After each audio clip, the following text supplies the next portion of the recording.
พิธีประกาศกรรมบาลหากฐานวิทยาลัยครูปากเซกลายเป็นสหพันธ์กรรมบาลวิทยาลัยครูปากเซได้จัดขึ้นในตอนบ่ายของวันที่ 12 มิถุนายน 2019 ที่สโมสรของวิทยาลัยครูปากเซโดยการเข้าร่วมเป็นประธานของสหายคำสิงศรีธนงศักดิ์ประธานสหพันธ์กรรมบาลแขวงแก่นประสักสหายพรผู้วรรณโนเลขาคณะพักหากฐานผู้อำนวยการวิทยาลัยครูปากเซสหายวงศ์ประเสริฐโพธิสาลาดประธานกรรมบาลหากฐานวิทยาลัยครูปากเซ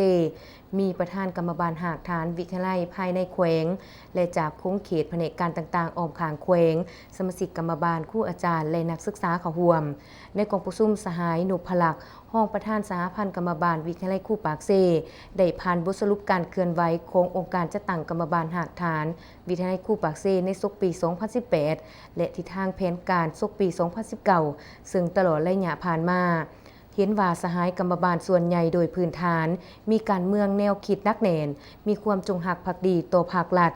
มีความสามัคคีเป็นปึกแผ่นและเป็นกำลังให้แก่ภาครัฐในการจัดตั้งนำพามหาชนปฏิบัติแนวทางของภาครัฐเป็นอย่างดีและผลสำเร็จอย่างจบงามสถาบันหรือกรมกองมีความสงบเป็นระเบียบเรียบร้อยและตานใดปรากฏการณ์ย่อท้อในสังคมพร้อมเดียวกันนั้นกรรมบาลหากฐานวิทยาลัยครูปากเซแม่นเป็นกรรมบาลวิชาการที่เฮ็ดหน้าที่สิสอนและบริการทางด้านวิชาการเพื่อตอบสนองให้แก่การปรับปรุงและพัฒนาคุณภาพการศึกษา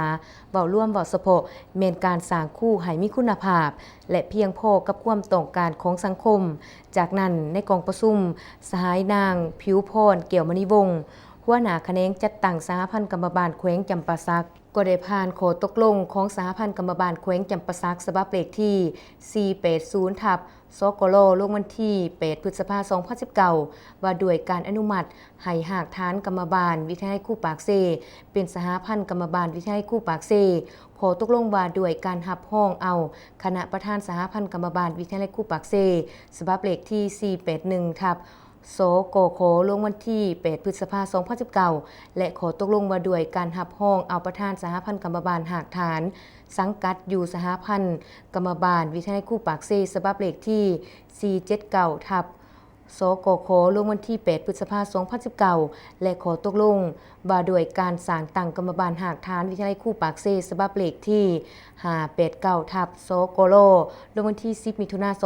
2019และในตอนท้ายสหายคำสิงศรีธนงศักดิ์ประธานสหพันธ์กรรมบาลแขวงจำปาสักก็ได้มีคำเห็นโอลมเพื่อสีทิศเนื่องทางในการเคลื่อนไหวเวียกงานของตนให้มีผลสำเร็จตามแผนการที่วางไว้